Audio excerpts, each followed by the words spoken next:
নতুন সকাল নতুন প্রভাত সকলকে জানাই সুপ্রভাত বন্ধুরা। আজকে অনেক দিন পরে কিন্তু আমি আপনাদের সাথে একটা সুন্দর ভিডিও নিয়ে এসেছি। বন্ধুরা, আমি তো জানেন হ্যান্ডওয়ার্ক করতেই থাকি, হাতের কাজ থাকে, বিভিন্ন অর্ডারের মাল থাকে, এগুলোর মাঝখানে না সময় করে আর ভিডিও করা হচ্ছে না। আসলে কিছু হাতের কাজ পেন্ডিং হওয়াতে আমার ভিডিও অনেক লেট করেই আসছে, আমি জানি, তার জন্য অনেক দুঃখিত। আজকে আপনাদের সাথে আমি যেটা শেয়ার করব খুব ইন্টারেস্টিং একটা জিনিস, আসলে অভিজ্ঞতাও বলতে পারেন, এটা শেয়ার করব। এই যে যেটা দেখছেন না আমি কি করছি, অ্যাকচুয়ালি বন্ধুরা আমি একটা পিলো কাভারে কর্ড কিন্তু ভরলাম। দেখুন বিউটিফুল একটা কর্ড আমি ইউজ করছি, আর পিলো কাভারের ডিজাইন হলো এইটা। অ্যাকচুয়ালি আপনাদেরকে দেখাই, বেশ কিছু অর্ডারের পিলো তৈরি হচ্ছে, আর আরও অনেক কিছু দেখাবো বলেই আজকে ভিডিওটা করা। দেখুন এত পিলো অর্ডার হয়েছে, আর কিছু ডিজাইন আপনাদের কাছে শেয়ার করব, সেই জন্যই ভিডিওটা মেনলি আমি এখন শ্যুট করছি। নাহলে আমার সত্যি হাতে একদম সময় নেই, অনেক অনেক কাজ পেন্ডিং হয়ে আছে। আপনাদেরকে সমস্ত জিনিস দেখাবো। আর একটা জিনিস আমি বলি, আমার খুব শিগগিরই একটা ওয়েবসাইট ওয়েবসাইট আসছে, যেখানে আপনারা ওয়েবসাইটটা ওপেন করলে বা অ্যাপসটা ওপেন করলে লাড্ডু গোপালের বিভিন্ন জিনিস যেগুলো ইউজেস হয় রেগুলার ইউজের, সেগুলো কিন্তু আপনারা পাবেন। দেখুন এই একটা ডিজাইন, এটা পিলো কাভারের ডিজাইন আছে, এর সাথে আমি দুটো সাইড পিলোরও কাভার তৈরি করেছি।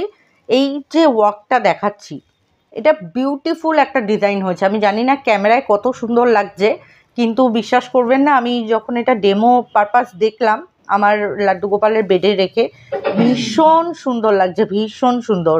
এইরকম কিছু পিলো তৈরি হয়েছে, এইগুলোর মাপ আমি বলে দিই, এটা 3x4। এটা আলাদা পিলোকেস, পিলোকেসটাও কিন্তু খুব সুন্দর, নর্মালি এখানে সেলাই করা পিলোকেস না, এরকম পিলোকেস, তার সাথে হ্যান্ড এমব্রয়ডারির কাজ করা হচ্ছে। আরও কিছু জিনিস আমি আপনাদের সাথে শেয়ার করব। এগুলো তো একরকম ডিজাইন, আমি বিভিন্ন রকম ডিজাইন তৈরি করেছি, আজকে ডিজাইনগুলোই আপনাদেরকে শেয়ার করব মেনলি। দেখুন এটা খুব সুন্দর একটা হ্যান্ডওয়ার্ক হয়েছে, দারুণ লাগছে, দারুণ লাগছে। এর সাথে যে সাইড পিলো কাভারটা আমি সেট করেছি, এইটা এর সাথে সাইড পিলো এরকম আসছে। বিভিন্ন রকম সাইড পিলো আমি অ্যাকচুয়ালি তৈরি করেছি, আপনাদেরকে ডিজাইনগুলো দেখাচ্ছি, দাঁড়ান। দেখুন এখানে সাইড পিলো কভার সব তৈরি হয়েছে, দেখাচ্ছি। দেখুন এইরকম একটা ডিজাইন আছে, এই দেখুন। এগুলো আমি সমস্ত ডেমো তৈরি করব, ডেমো তৈরি করে ক্যাটলগে এগুলো দিয়ে দেবো। আপনারা চাইলে সেই ক্যাটলগ ওপেন করে নিতে পারেন। আমি নেক্সট ভিডিওতে আমার ক্যাটলগের লিঙ্কটা আপনাদেরকে দিয়ে দেবো, ওই লিঙ্কটা ওপেন করলে ক্যাটলগ দেখতে পাবেন। আর দেখাচ্ছি, দাঁড়ান। দেখুন এই ডিজাইনটা ভীষণ সুন্দর লাগছে, একদম স্মল ওয়ার্কের মধ্যে। এই একটা ডিজাইন আছে, এই একটা ডিজাইন আছে। আপনাদের কোন ডিজাইনটা বেশি ভালো লাগলো অতি অবশ্যই জানাবেন। প্রত্যেকটা কিন্তু স্মল ওয়ার্কের মধ্যে রয়েছে, রিকোয়ারমেন্ট ওয়াইজ তৈরি হচ্ছে। এই দেখুন এটা অলরেডি আমি পিলো কভার সেট করেছি। এটা একটা সিম্পল ওয়ার্কের মধ্যে রয়েছে, এটা কিন্তু ব্ল্যাক না। অনেকেই আছেন ঠাকুরের জিনিসে ব্ল্যাক ইউজ করতে চান না, তো এটা ডার্ক নেভি ব্লু কালারের কিন্তু সুতো ইউজ করা হয়েছে। খুব সুন্দর একটা ডিজাইন। আরেকটা যেটা ডিজাইন দেখাচ্ছি,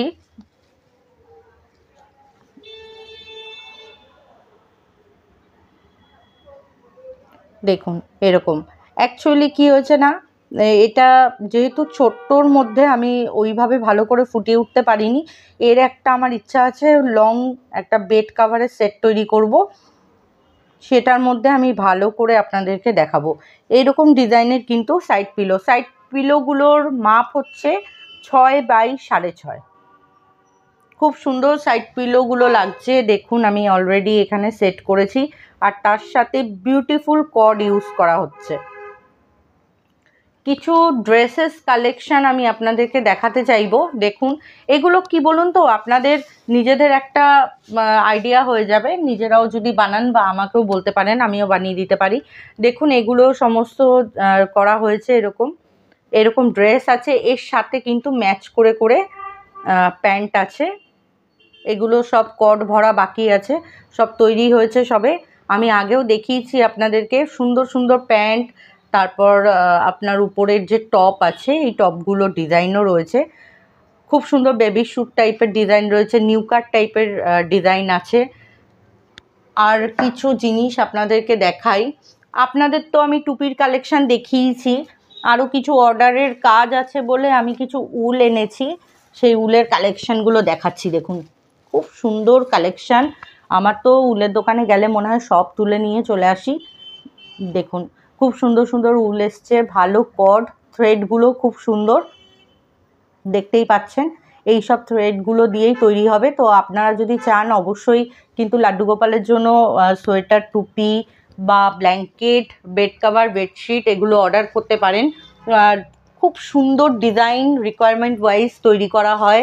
হাত দেখুন প্রত্যেকটা জিনিস তো আপনারা তৈরি করতেই পারেন, কিন্তু তার মধ্যে ব্যাপারটা হচ্ছে কতটা পারফেকশন আছে, কতটা সুন্দর পারফেক্টলি সেই ওয়ার্কটা করা হয়েছে। আমরা যখন নিজেরা ঘরের জন্য ইউজ করি না, যে কোনো ড্রেস বা বেড কাভার বলুন, পিলো কাভার বলুন, আমরা কিন্তু সেটাকে পরিপাটিভাবে রাখি, কিন্তু ঠাকুরের জন্য কিনতে যাই যেমন পাই দোকানে তেমনিভাবে অ্যাভেলেবিলিটি যা থাকে তেমনি নিতে হয়, কিছু করার উপায় নেই।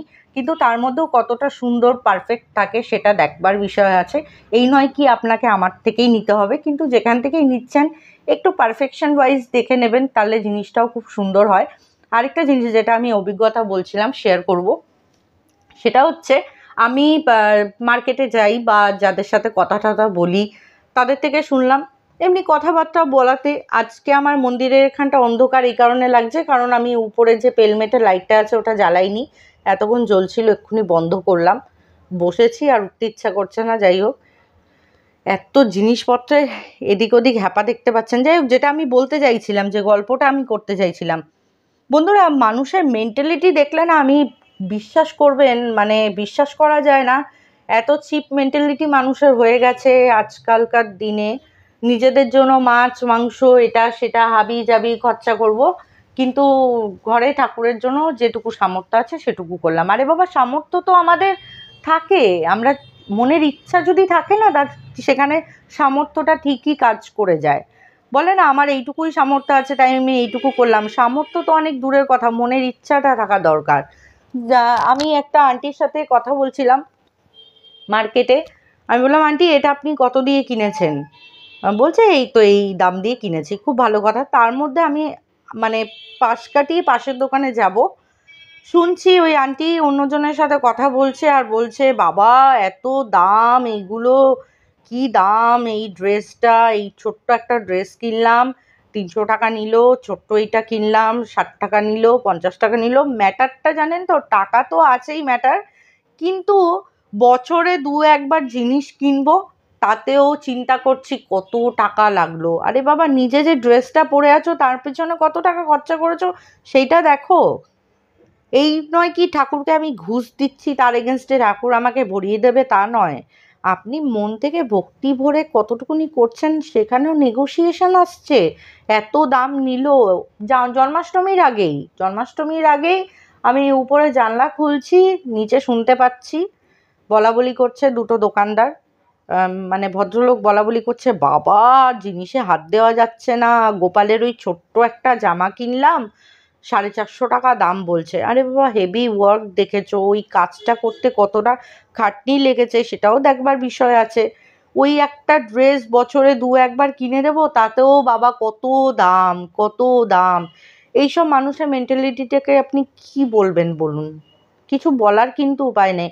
আমি জানি না আপনাদেরকে আমার এই কথাগুলো খারাপ লাগলো কি না, হয়তো বক্তৃতা লাগলো, কিন্তু এটাই ফ্যাক্ট বন্ধুরা। যখন দোকানে যাচ্ছি ঠাকুরের জন্য কিছু কিনতে, হতে পারে আমাদের মনে হচ্ছে ওই 1 টাকা 2 টাকা 10 টাকা বেশি নিচ্ছে, কিন্তু তুমি তো বছরে ওই একটা দুটো বাড়ি কিনে দিচ্ছ, সেখানেও তোমার এত কেন কুঞ্জুসি আমি বুঝে পাচ্ছি না। সামর্থ্য কি নেই?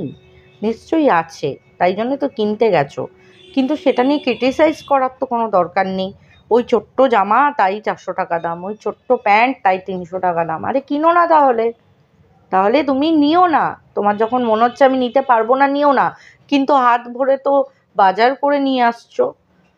আরেকটা জিনিস আমি যেটা বলি, কথাগুলো শুনতে খুব বোকা বোকা লাগলেও চরম সত্যি, মানে কি বলবো, ঘটা করে আমি মানুষকে দেখি ঠাকুরের সামনে ফল মূল তারপর খাবার দাবার সব সাজিয়ে দিচ্ছে, ঘটা করে 5 পদ রান্না, পিঠে পায়েস হাবি জাবি।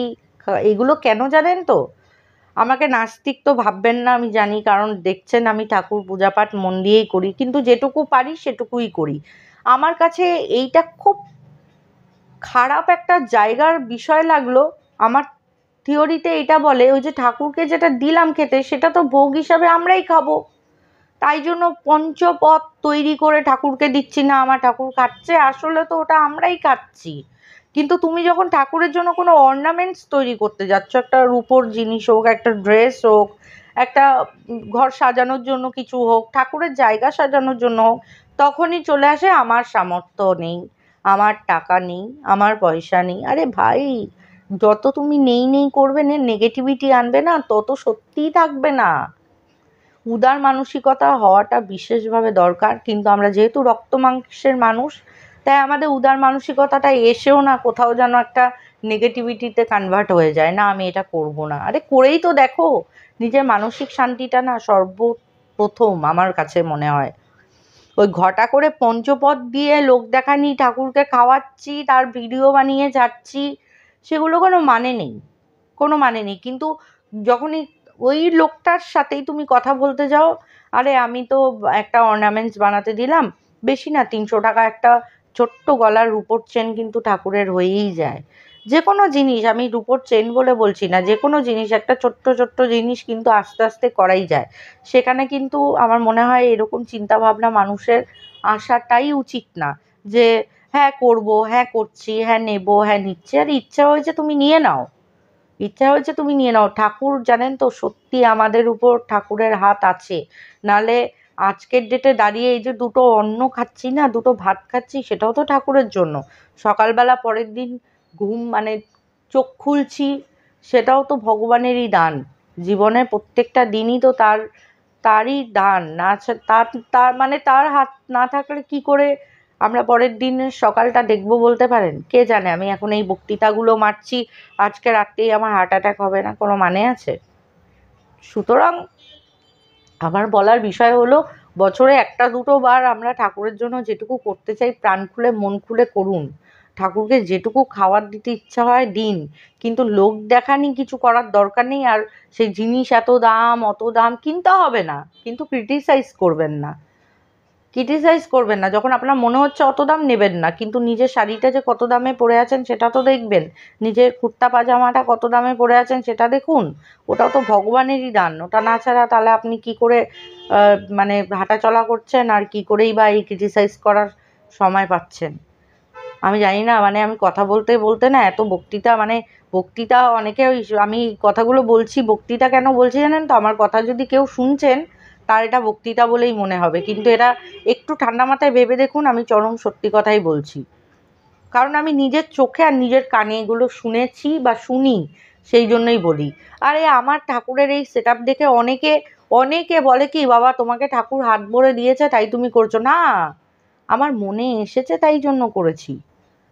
আমার আলমারি খুললে আপনি কত টাকার শাড়ি বা কত টাকার চুড়িদার দেখতে পাবেন আমি জানি না, কারণ আমি ওগুলোতে বিলিভই করি না। আমার যেটুকু মনে হয় আমি সেটুকুই করি, যেটুকু দরকার সেটুকুই করি, যেটুকু খাওয়ার দরকার সেটুকুই খাই। একদম বাস্তব কথা বলছি, একটুও জল মেশানো কথা আমি বলছি না। কেউ যদি আমার বাড়িতে আসেন কখনো, বা কারোর সাথে সত্যি যদি আমার কোনো দিনও আলাপ আলোচনা হয়, আপনি নিজে দেখে বিচার করতে পারবেন না, মানে দেখে নিজে বিচার করতে পারবেন বা নিজে ভাবতে পারবেন যে জয়ন্তী যেটা বলছে একদম সত্যি বাস্তব কথা বলছে। হ্যাঁ, একটা সময় ছিল, একটা বয়সের ফেট থাকে, কিন্তু আমার এমন কিছু হ্যাপুক বয়স হয়ে যায়নি যে আমি আধ্যাত্মিক লেভেলে গিয়ে ঠাকুরের প্রতি চিরস্মরণ নিয়ে নিয়েছি, ওরকম কোনো বিষয় না। বিষয়টা হচ্ছে সময় থাকতেই সাধনটা করে নিতে হয়, সময় গেলে কিন্তু সাধন হয় না। সুতরাং ভক্তি আনুন, প্রেম আনুন, ভালোবাসা আনুন, দেখবেন সব ভালো হচ্ছে, সত্যি সব ভালো হচ্ছে। যাই হোক, আজকে অনেক বকবক করলাম। আপনাদের যদি ভালো লেগে থাকে, আমার কথা যদি সত্যি যুক্তি সুসঙ্গত মনে হয়ে থাকে, কমেন্ট করে দেবেন। লাইক করতে হবে না, যদি ভালো মানে ভালো না লেগে থাকে একদম লাইক করবেন না। সাবস্ক্রাইব তো করবেনই না যদি আপনার পছন্দ না হয়ে থাকে। আর যদি মনে হয় সত্যি আমি ঠিক বলছি, একদম পারফেক্ট কথা বলছি, বাস্তবায়িত কথা বলছি, অবশ্যই সাবস্ক্রাইব করবেন, লাইক করবেন, অনেক ভালোবাসা দেবেন। জয় রাধে, হরে কৃষ্ণা। আজকের মতো এখানেই বিদায় নিলাম।